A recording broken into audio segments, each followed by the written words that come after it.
Hey, welcome to Tremblant 435, episode 4. Let's get it! Can't believe it's been 4 episodes already. Time is passing so quickly. I've been trying to think of a proper name for this account because I feel like Gabe Osmond just feels boring. So I have a few ideas I want to run by you guys.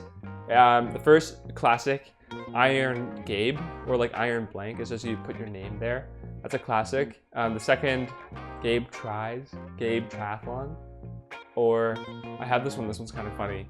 Gave it a try. Yeah? Anyone? We'll see. Before I get to 50 followers, where inevitably my fame will prevent me from changing my name again, I think we should decide, so leave me your thoughts. Other than that, let's get into the workout and the week. So training has been going incredibly well. No incredible breakthroughs, but I haven't been sick, haven't been injured, and really I'm just thankful for that. I'm also learning this block as much as you guys are because this is the first time I've trained with a power meter and trained this intensely. I haven't missed as many workouts as I have in past blocks. I've missed 3 or 4, and that was when I was sick. So I'm just seeing a lot of progress, and I'm able to quantify my progress much more than I had been in the past because I'm able to get a baseline from all my workouts. Some key workouts I've done: I did a tempo run 13K with 3K at 3:53. This solidified my tempo pace at 3:53 and 3:55 per kilometer, which is amazing compared to my 4:20 tempo pace of last year. And I did a 10 by 100, 7 by 50 swim the other day, which was huge. Hit the 100s at low 140s, high 130s, and hit the 50s at 47 seconds. And this is huge because last year I was hitting these at almost like 2 minutes in a 25-meter pool. So seeing a lot of progress. So to get into the workout today, I'm gonna pull up my laptop because there's a lot of information. So it's 2 by 20 minutes at threshold or zone 3, 15 minutes rest in between these 2 reps, and then 10 by 1 at VO2 max with 2 minutes rest. VO2 is just the maximum oxygen consumption your body can use during exercise. And then I'll round this out with zone 1 until I hit 2 hours and 30 minutes of total volume for the workout. So to get into some definitions, FTP. FTP is functional threshold power. This is the maximum amount of power you can output in a single hour under perfect conditions. So you determine this number with an FTP test, which you can do on Zwift, the software I use to cycle indoors. And my current FTP is 278 watts. So my threshold intervals in this workout will be done at 95% to 105% of my FTP.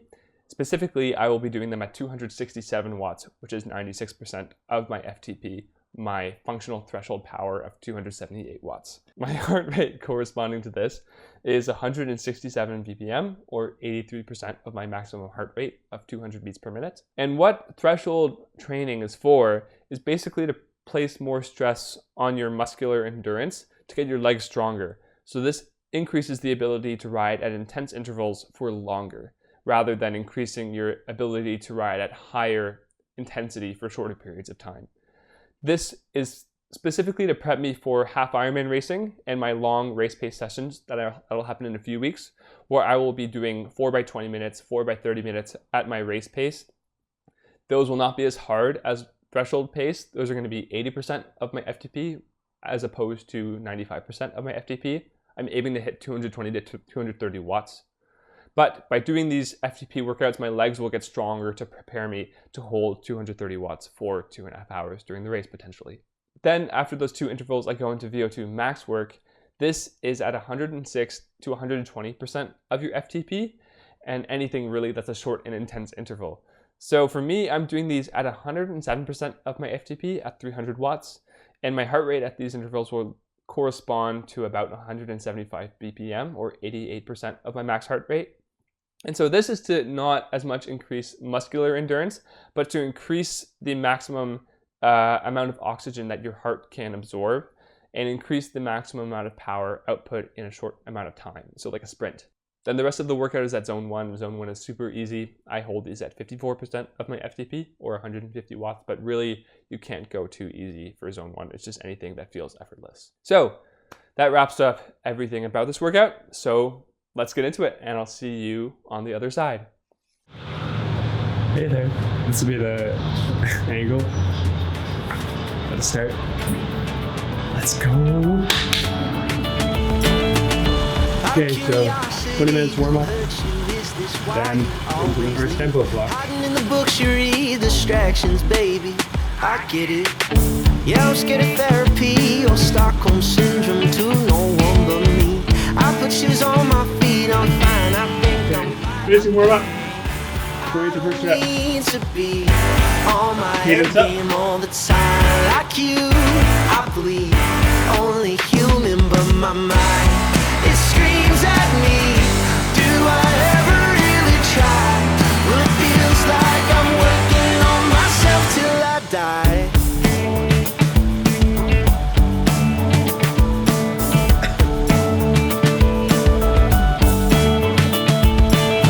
Careful. Way too much coffee. You need to walk in for let's see. Get the thoughts out of my head. I'll write it instead. Well, I'll write it instead. I don't need to be on Alright, let's go to rep 2. 20 minutes at 267. Try and find the zone. Oh boy. Do I ever really try? Well, it feels like I'm working on myself till I die.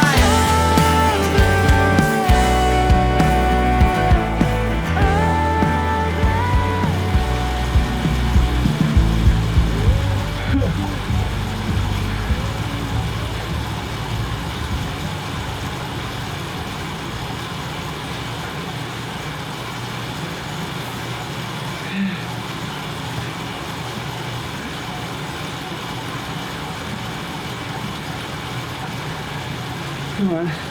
Come on.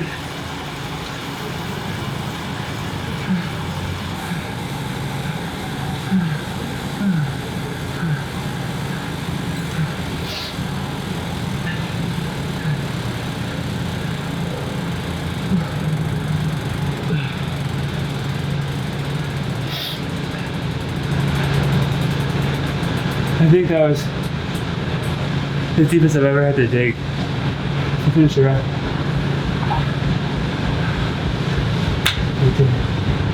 Take 30 seconds. Get back onto the recovery. Turn at 300. On my A game all the time. Like you, I bleed. Only human, but my mind, it screams at me. Do I ever really try? Last one. It feels like I don't need to be on my A game all the time. Like you, I bleed. Only human, but my mind, it screams at me. Do I ever really try? Well, it feels like I'm working on myself till I die.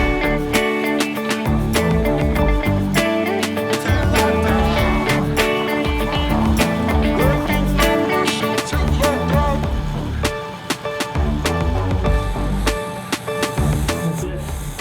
That's it. It's 30 minutes. Cool down.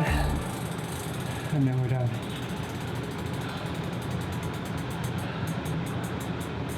Let's go. That's the last type 1 of this workout.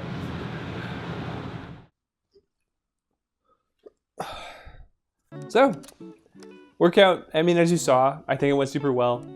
The fact that I was just able to hit the powers that it described, I am ecstatic about. 40 minutes at threshold is not easy. But what does this mean going forward? To be frank, I have no idea. Like I said before, I've never trained with a power meter before, so this is all new information to me. I am excited because I did the same workout last year, and the maximum power I outputted for an hour was 208 watts. But this time, the maximum power I outputted for an hour was 230 watts, which is a huge jump. So I know I'm stupid fit compared to myself last year, but aside from that, does this mean I can hold 230 watts for the race? I'm not sure. I asked ChatGPT, and he said that with this workout and with training that, sorry, I shouldn't call it he, it said that given this workout and given training for 10 weeks, I'd be able to hit 230, if not 240 watts for a half Ironman distance. But I mean, you take it with a grain of salt. We'll see how training goes. I think these race pace sessions will be more indicative, and I have to be able to see when I get on the road, if I hold my power at race pace, am I actually going to be at the proper kilometers an hour? Because even if I'm not aero enough or not aerodynamic enough, then that will also badly hurt my race pace. So a lot of factors, but this is a really, really good sign. Race is in 9 weeks, but I've got the Sporting Life 10K in 3 weeks that I'm racing with my little brother. I'm hoping to go sub 37 for this, so 3:42 per kilometer. That'll be a fun little milestone race and just a fun race to do near home. Got some things to look forward to in the next few weeks, but until then, I'll see you in the next episode. And thank you for joining me yet again, and I hope that you have an incredible, wonderful spring as we go into this great season. Peace!